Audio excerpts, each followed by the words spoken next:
ఈ మాత్రం సౌందర్యానికే ఇంత దాసుడు అయిపోయావే, ఇంతకన్నా లోకోత్తరమైన సౌందర్యాన్ని చూస్తే ఇంకేమైపోతావు? ఇంతకన్నా సౌందర్యమా? ఉండదు కాక ఉండదు. అరే ఉందనుకో, ఏం చేస్తావు అంటున్నాను. అరే అనుకోవడానికి ఆస్కారమే లేదు అంటున్నా. అరే ఒకవేళ ఉంటే ఏం చేస్తావు అంటున్నాను.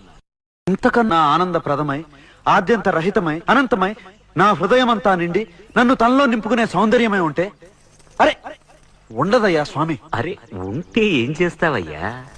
ఆ సౌందర్యానికే దాసోహం అంటాను. అయితే రా చూపిస్తాను. పద చూస్తాను.